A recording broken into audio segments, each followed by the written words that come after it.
बोलो सच्चे देव, सच्चे शास्त्र, सच्चे गुरु। और कर्तव्य में देखिए सबसे पहले देव पूजा, उसके बाद गुरु उपासती, उसके बाद स्वाध्याय, उसके बाद क्या, उसके बाद में स्वाध्याय।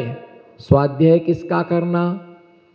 स्वाध्याय जो है वह जिनवाणी का स्वाध्याय, पेपर का स्वाध्याय नहीं होता है, पत्रिकाओं का स्वाध्याय नहीं होता है। स्वाध्याय किसका होता है? शास्त्रों का स्वाध्याय होता है। तो निरंतर क्या करना? जिनवाणी का स्वाध्याय करना। एक दिन भी ऐसा ना जाए कि जिससे हमें स्वाध्याय करने का मौका ना मिले। एक जगह में बिहार कर रहा था, साधुओं का आहार निरंतर लोगों के घरों में होता रहता है। मैं एक चौके में गया तो जहां मैं खड़ा हुआ था सामने ऊपर एक अलमारी बनी हुई थी, रैक बना हुआ था, उसमें बहुत सारे शास्त्र रखे हुए थे। और पता नहीं शास्त्र था कि और कुछ था, पर मुझे ऐसा प्रतीत हुआ कि इसमें जैन धर्म की पुस्तकें रखी हुई हैं। तो उसको देख करके मुझे बहुत प्रसन्नता हुई। मैंने कहा कितना अच्छा धर्मात्मा घर है कि इतनी सारी जैन धर्म की बुक्स यहाँ पर, बोलो जैन धर्म की बुक्स यहाँ पर रखी होंगी, पढ़ते होंगे ये लोग। मेरा हार हो गया। मैंने बाद में उनसे पूछा, आप तो बहुत सारे बुक्स लाए हो, जैन धर्मी कहाँ से लाए? बोले नहीं नहीं महाराज जी, बुक्स नहीं, उपन्यास है, उपन्यास है। पेपर पढ़ने को वक्त है क्या? पेपर पढ़ने के लिए वक्त है। पेपर के मुख्य पृष्ठ के बाद सेकंड नंबर का जो पेज होता है उस पर हर चीज का भाव आता है। वो सब भाव पता है, पर अपना खुद का भाव, सबका भाव पता है। नींबू का स्वभाव कैसा है? देखो कितनी बता दिया। एसटीडी कितनी जबरदस्त है। शक्कर का स्वभाव, नीम का स्वभाव कड़वा, आंवले का स्वभाव कशेला, मिर्ची का स्वभाव तीखा, नमक का स्वभाव, नमक का स्वभाव खारा। आपका स्वभाव, आपका स्वभाव, आपका स्वभाव नहीं पता। आपका स्वभाव, आपका स्वभाव कैसा है? अरे मेरे से पूछो, हाथ उठाओ। आपका स्वभाव ज्ञान दर्शनमय। मेरी आत्मा का स्वभाव ज्ञान दर्शनमय है। आधा खू मध्य में डाड़े, आधा में दंसने चरित्या, आधा पच्चक खाड़े, आधा में सम्मेरे जोगे। समझ समझ की बात है। जब मैं क्षुल्लक अवस्था में गाथा मैंने पढ़ी तो मालूम है इसका अर्थ कैसा लगाता था। उस समय इतना ज्ञान नहीं था। आधा खू मध्य में डाड़े, आधा में दंसने चरित्या, आधा पच्चक खाड़े, आधा में सम्मेरे जोगे। आधा शब्द का अर्थ होता है प्राकृत में आत्मा। तो मालूम है कैसा? आधा को आधा समझता था। क्या समझता था? है ना, आधा को, आधा को, आत्मा को आधा समझता था। तो मैं क्या बोलता था? आदि आत्मा में ज्ञान है, आदि आत्मा में दर्शन है, आदि आत्मा में संवर है, आदि आत्मा में प्रत्यक्षान है, आदि आत्मा में निर्जरा है। आधा खू मध्य में डाड़े, आधा में दंसने चरित्या, आधा पच्चक खाड़े, आधा में सम्मेरे जोगे। तो मैं ऐसा अर्थ लगाता था। तो एक बार आचर्षी ने पूछा कि बताओ क्षुल्लक विमत सागर जी, इसका अर्थ क्या है? तो मैंने कहा आदि आत्मा में ज्ञान है, आदि आत्मा में दर्शन है, आदि आत्मा में संवर है, आदि आत्मा में निर्जरा है। तो बोले तुम्हारी आदि आदि आत्माएं कितनी है? मैं चुप, अब समझ ही नहीं आदि। फिर आचार्य महाराज समझाया, ऐसा नहीं, आधा खू मध्य में डाड़े, आधा खू आत्मा में ज्ञान है, आत्मा में दर्शन और चारित्र है, आत्मा में प्रत्यक्षान है, आत्मा में संवर है, आत्मा में निर्जरा है। सही शास्त्र का स्वाध्याय करोगे तो ज्ञान भी सही होगा। क्या? सही शास्त्र का स्वाध्याय करोगे तो ज्ञान भी सही होगा। दर्शन भी सही होगा, चारित्र्य भी सही होगा, तो ग्रंथों का जो आचार्यों के द्वारा लिखे गए हैं उन ग्रंथों का क्या करना? स्वाध्याय करना। क्या करना? उन ग्रंथों का जो आचार्यों के द्वारा लिखे गए हैं उन ग्रंथों का क्या करना? स्वाध्याय करना। ऐसे जो ग्रंथ हैं है ना, देव पूजा, गुरु उपासना, स्वाध्याय, संयमस्तपा, संयम का पालन करना, 5 इंद्रिय और मन को बस में करना, इंद्रिय संयम, प्राणी संयम, कम से कम उपवास नहीं कर सको, रस परित्याग ना कर सको तो इतना संयम का पालन करो, इतना संयम का पालन करो, इतना संयम का पालन करो, इतना संयम का पालन करो कि कम से कम होटल पर खाने का क्या? कौन बोला चौकी में खाने का त्याग है? होटल में खाने का त्याग नहीं है, पर चौकी में खाने का कहो। हाँ बोलो बोलो बोलो। देखो कैसे मुस्कुरा रहे गोल मटोले। चौके में नहीं खाना। चौका लगे ना भैया भोजन नहीं नहीं हम नहीं खाते मूंग की दाल, बिना नमक का, बिना शक्कर का, बिना दही का, बिना तेल के, हमको तो नहीं भाई मालूम। कई बार जैसे चौके में इतनी सी सब्जी बनाते हैं, यहाँ देखो इतनी सी लौकी की सब्जी, इतनी टमाटर की सब्जी, इतनी मूंग की दाल, तो कई बार ऐसा लगता है कि कैसे श्रावक इतना कम कम बनाते हैं, कम से कम अच्छे से तो बनाना चाहिए। तो उनका भाव ये नहीं रहता कि सब्जी नहीं है, ये नहीं रहता है कि सब्जी ने कि कोई कमी है कि नहीं बनाना, ऐसा उनका भाव नहीं होता है। मालूम भाव क्या होता कि बाद में ये बचा रहा तो कौन खाएगा, खाएगा कौन है? इसलिए वो क्या करते, उतनी बनाओ जितने में महाराज जी का काम निपट जाए, जितने में महाराज जी निपट, ज्यादा मत बनाओ, बिना नमक की रोटी ज्यादा मत बनाओ, कौन खाएगा बाद में? ये चक्कर रहता है। पर लोगों को ये पता नहीं है कि चौके में भोजन करने वाला जीव परम मोक्ष के लिए प्राप्त करता है। किसके लिए? मोक्ष के लिए प्राप्त करता है, निर्वाण के लिए प्राप्त करता। जो चौके का भोजन करता है, जैसी विशुद्धि मुनिराज की होती वैसी विशुद्धि उस श्रावक की बनती है।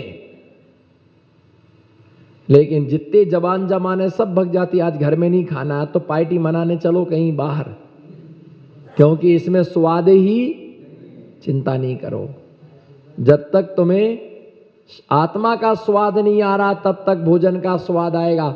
जिस दिन आत्मा का स्वाद आएगा उस दिन भोजन का स्वाद आना। भैया कभी होटल की जलेबी खाओ, पकोड़े खाओ, तो एक बार वो जहाँ बेसन घोरते वो देखाना एक बार, जिस हंडी में मैदा लगाई जाती वो देखाना एक बार, जहाँ पकोड़े बनाने वाली बाई की सकल सूरत देखाना, बैराग हो जाएगा पकौड़ी से। इतनी काली, इतनी काली, इतनी काली, महाकाली है ना, पसीना आ रहा, कीचड़ जम रहा, वहीं से टपक गया, ऐसा करके घोर करके लप लप लप लप लप लप लप लप लप लप लप और पहुंच गए वहां पर। पंडित साहब 100 ग्राम पहुंच गए, बढ़िया खाए, क्या टेस्ट आया, क्या टेस्ट आया, मजा आ गया। क्यों नहीं आएगा मजा? जिसमें नाक का फिल्टर हुआ हो उसमें मजा क्यों नहीं आएगा? इन बहन जी को बड़ी गिलानी आ रही, करो त्याग, करो कायु सर्ग, आज के बाद हम होटल पर जलेबी नहीं खाएंगे। नियम एक को भी नहीं लेना ना, सबको। मैं तो आपसे कह रहा गारंटी के साथ आप देख के आओ, एक बार देख के आओ। जितना जो समोसे का जो में आटा है ना वो पैरों से गूंथा जाता है, पैरों से गूंथा जाता है। टिकिया में भरने का जो आलू का मसाला बनता है, सड़े आलूओं का मसाला बनता है, मसाला डाल दो तो उसमें टेस्ट आ जाता है। आप जाके देखो तो कि उनकी हालत कैसी है, कैसे कैसे लोग, उन जिस गिलास से तुम चाय पी रहे हो कितने लोग चाय पी गए उस गिलास से, जिस थाली में तुम खा रहे कितने लोग उस चम्मच से खा गए। मस्ती नहीं है होटल पर थाली, सिर्फ धुलती है। क्या होती है? फिर भी क्या करें, परिवार के साथ में जाना। वैसे महाराज जी मेरी तो कभी इच्छा नहीं होती होटल पर जाने की, लेकिन पत्नी के साथ कभी कभी उसको घुमाने के लिए ले जाना पड़ता। नहीं ले जाओ तो कहेगी महाराज जी कहे नहीं बन गए, शादी कहे को करी फिर। तो मेरा वैसे यही सब पसंद नहीं था। भैया बड़ा मुश्किल काम है। क्या है? बड़ा मुश्किल का काम है, बड़ी मुश्किल का काम है संयम का पालन करना। कोई बात नहीं, संयम मत पालो, संयमियों की सेवा तो करो, तो वो भी नहीं होता है। पंचम काल का सबसे बड़ा श्रावक का संयम है होटल पर खाने का त्याग। आए दिन होटल पर, शाम सवेरे होटल पर। इतना एक आदमी ने 10 दिन के उपवास किए। कितने दिन के? और 11वें दिन उसको 10 मिनट का सब बने ना, सो करके उठ करके सीधे कचौरी की दुकान पर आया। घर वाले यहाँ तैयारी कर रहे थे पारना की, वो तो आराम से हंसते खेलते कूदते आ गया है ना। बोले कहाँ गए थे? बोले हम तो पारना कर आए। बोले कहाँ? बोले होटल पर। बोले क्या खाया? 14 कचौरी। क्योंकि उसको मालूम था ये घर वाले 15 दिन तक भूखों मारेंगे। वो कैर का पानी, कैर का पानी, कैर का पानी, कैर का पानी, चाहे ना बचे हमारी खैर, और पियो पानी। और तुम तो कराए पारना, अब काय का पारना? होटल पर ना खाना। अच्छा, एक महिला, जब मैंने प्रवचन में कहा होटल, तो एक महिला बोली मैं होटल पर नहीं खाती, मैं होटल पर नहीं खाती। जवान महिला, बहू। मुझे बिल्कुल विश्वास नहीं हुआ कि ये होटल पर नहीं खाती होगी। बोले महाराज जी कसम से होटल पर खाने का त्याग हमारा आजीवन नियम है हमारा। तो क्या है, होटल से मंगा के घर पर खाती थी। क्या करती थी? क्या करती थी? घर से होटल से मंगा करके, वो तो हुआ ऐसा खाओ या ऐसा खाओ, ऐसा खाओ या जाएगा कहां? जाएगा पेट में ही, पेट में ही जाएगा। जाएगा कहां? सब पेट में ही सब जाता है। बस ऐसी लोग हैं। संयम के लिए जो दिया है, संयम के लिए होटल पर ना खाना, अनछना पानी नहीं पीना। क्या? होटल पर नहीं खाना, अनछना पानी नहीं पीना, यही सबसे बड़ा संयम है। इंद्रिय संयम, प्राणी संयम, जीवों की रक्षा करना। पानी को छान करके पीना, पानी को छान करके पीना, अनछना पानी नहीं पीना। यही क्या है? संयम है।